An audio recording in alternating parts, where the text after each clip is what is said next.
News बघूयात. सुरुवातीला मोदींनी देशाला केलेलं आवाहन आणि त्याला नेत्यांचा कसा प्रतिसाद मिळतोय त्या संदर्भातल्या टॉप 9 न्यूज. पंतप्रधान नरेंद्र मोदींनी त्याचसोबत अमित शहांच्या ताफ्यातील वाहनांमध्ये घट, इंधन संकटाच्या पार्श्वभूमीवर मोठा निर्णय, देशहितासाठी मोदींकडून इंधनाचा वापर कमी करण्याचं आवाहन. सुरक्षेची तडजोड न करता मंत्र्यांच्या ताफ्यातील वाहन संख्येवरती मर्यादा, मुख्यमंत्री देवेंद्र फडणवीसांच्या बैठकीमध्ये निर्णय.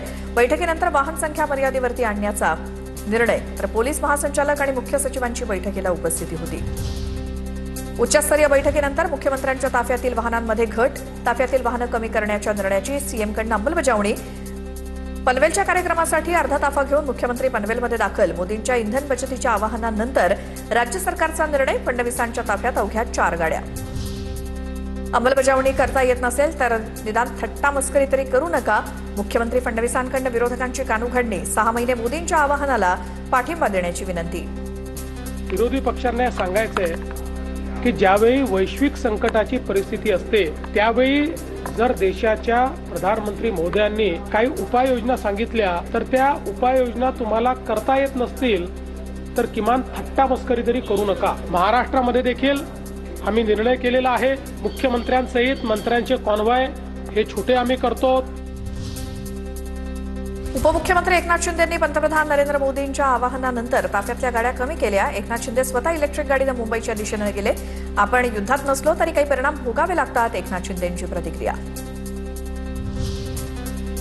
शिंदे 15 दिवसांना हेलिकॉप्टरनं गावी जातात, ते सुद्धा बंद करा. शिंदेंनी इलेक्ट्रिक कारनं प्रवास केल्यावरनं अंबादास दानवेंची टीका.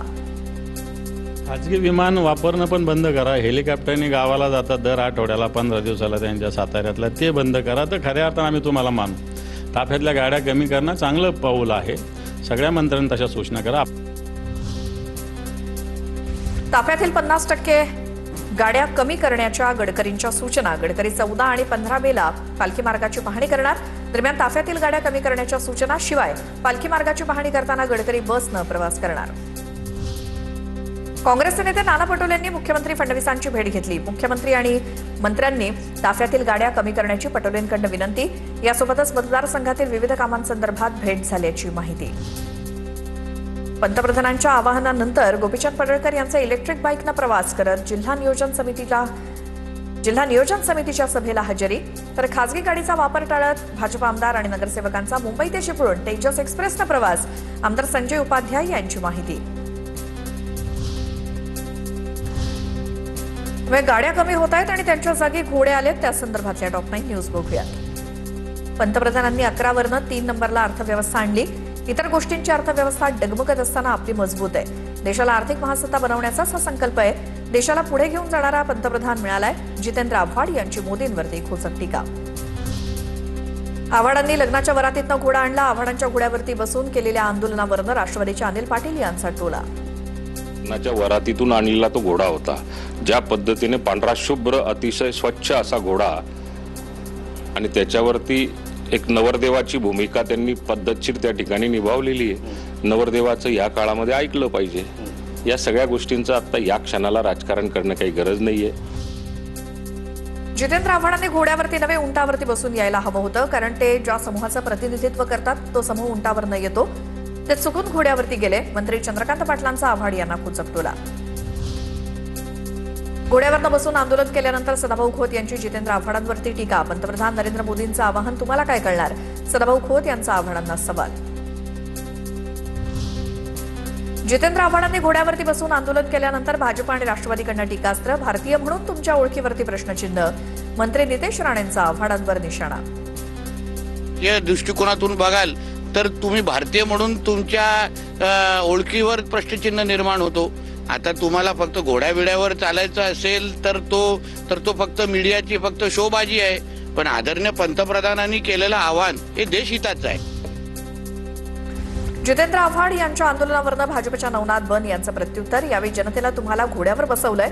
तुम्ही अशाच प्रकारची नौटंकी केली तर पुढच्या वेळेला जनता तुम्हाला खाली उतरवल्याशिवाय राहणार नाही, बन यांची टीका. या वेळेला तुम्हाला जनतेनं घोड्यावर बसवलंय. तुम्ही अशाच पद्धतीची नौटंकी केली तर पुढच्या वेळेला जनता तुम्हाला खाली उतरवल्याशिवाय राहणार नाही. तर आव्हाडांकडे घोडा आहे, त्याची किंमतही जास्त आहे. घोडा वाहन चांगलं आहे, पण त्याला गवतही लागतं, ते कुठून आणणार? नाना पटोलेंचा आव्हाडांच्या आंदोलनावरती सवाल. आजकाल घोड्याची पण किंमत जास्त आहे. आता आव्हाडांजवळ पैसे थोडे जास्त असतील, आता घोडे असतील तर आव्हाडांनी पाठवावं सगळ्यांकडे. तेही चांगलं वाहन आहे, पण त्याच्यासाठी गवत आणायचं कुठून हा एक प्रश्न आहे. तर राष्ट्रवादीमध्ये अंतर्गत काही धुसफूस सुरू आहे का, या संदर्भातल्या टॉप 9 न्यूज बघूया. राष्ट्रीय कार्यकारिणीच्या मुद्द्यावरनं सुनेत्रा पवारांसमोर तटकरे आणि पटेलांकडून नाराजी व्यक्त. सुनेत्रा पवारांच्या ट्विट नंतरही नाराजी दूर झालेली नाही. गुवाहाटीच्या हॉटेलमध्ये दोघांकडून सुनेत्रा पवारांची भेट घेतल्याची सूत्रांची माहिती. पटेल आणि तटकरेंनी सुनेत्रा पवारांसोबत प्रवास करणं टाळलं. आसामवरनं परतताना तटकरे पटेलांचा एकत्र प्रवास, सूत्रांची माहिती. प्रफुल्ल पटेल पक्षाच्या निर्णयामुळे अस्वस्थ, सूत्रांची माहिती. सुनेत्रा पवारांनी आयोगाला पाठवलेल्या पत्रात पटेलांचं नाव नव्हतं. आसामवरनं परतताना पटेल आणि तटकरेंनी सुनेत्रा पवारांसोबत प्रवास टाळल्याची माहिती. तटकरेंना पक्षाध्यक्षांना वेगळा मेसेज द्यायचा असेल. पवार आणि तटकरेंच्या भेटीवरनं रोहित पवार यांचं वक्तव्य. तर भाजप विरोधात आमच्यासोबत येणाऱ्यांचं स्वागत, विलिनीकरणाच्या चर्चेवर देखील रोहित पवारांचं भाष्य. शरद पवारांच्या प्रकृतीबाबत त्यांची भेट घेतली. भेटीमागे कुठलंही राजकीय कारण नाही. शरद पवारांच्या भेटीबाबत सुनील तटकरेंची प्रतिक्रिया. देशाच्या राजकारणामध्ये एक महत्त्वपूर्ण भूमिका बजावतात. आम्ही साहेबांच्या नेतृत्वाखाली दीर्घकाळ त्या ठिकाणी काम केलं. त्यामुळे तब्येतीची विचारपूस करणं, सदिच्छा भेट देणं ही संस्कृती आहे. तेवढंच कारण त्याच्या पाठीमागे होतं. कुठलंही राजकीय कारण त्या भेटीच्या पाठीमागचं नाही. सुनील तटकरे आणि प्रफुल्ल पटेल भाजप बंद लढणार, रोहित पवार यांचं वक्तव्य. पटेल आणि तटकरेंसह राष्ट्रवादीचे 22 आमदार भाजप बंद लढणार, असा दावा. तटकरे असतील नाहीतर प्रफुल्ल पटेल असतील, काही झालं तरी भाजपमधूनच लढणार आहे. उगाच आपण इथे टाइमपास करत बसायचं कशाला? त्यांचं ठरलेलं आहे ऑलरेडी. ते ठरलेत आणि 22 आमदारांचं ठरलेलं आहे. त्याच्याबरोबर एकनाथ शिंदे साहेबांच्या काही आमदारांचं ठरलेलं आहे. ज्या चर्चा रंगवल्या जात आहेत त्यात तथ्य नाही. शरद पवारांच्या प्रकृतीची विचारपूस करण्यासाठीच तटकरेंची भेट. राष्ट्रवादीच्या अनिल पाटील यांची प्रतिक्रिया. असं वाटतं की ज्या पद्धतीने आता चर्चा ह्या रंगतायत किंवा रंगवल्या जात आहेत, याला काही एक प्रकारचा अर्थ नाही. काल पवार साहेबांची भेट घेण्याकरता तटकरे साहेब हे गेल्या 15 दिवसापासून प्रयत्नात होते.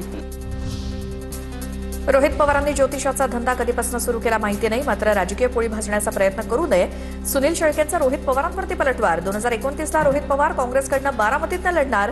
बारामतीतून काँग्रेसला लढण्यासाठी कुणी हट्ट केला, शेळकेंचा सवाल. तर रोहित पवारांना दोन्ही राष्ट्रवादी एकत्र येऊ द्यायच्या नसल्याची टीका.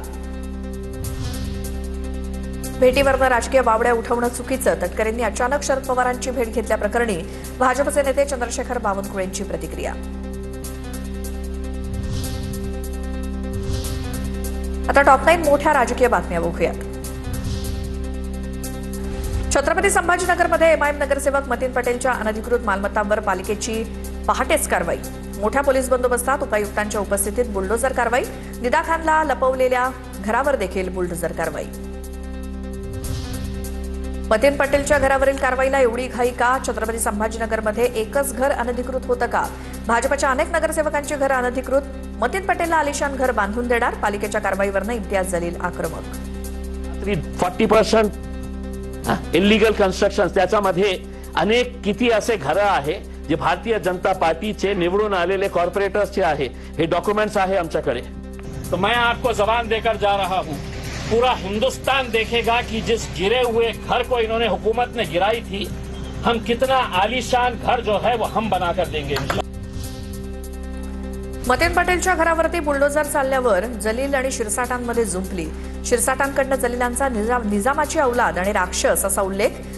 जलील जेलमध्ये गेले पाहिजेत. फडणवीसांना भेटणार. शिरसाट आक्रमक. तर पालकमंत्र्यांनी जे आरोप माझ्यावरती केले ते सिद्ध करावे लागतील, अन्यथा त्यांना कोर्टात खेचणार. इम्तियाज जलील यांचं आव्हान.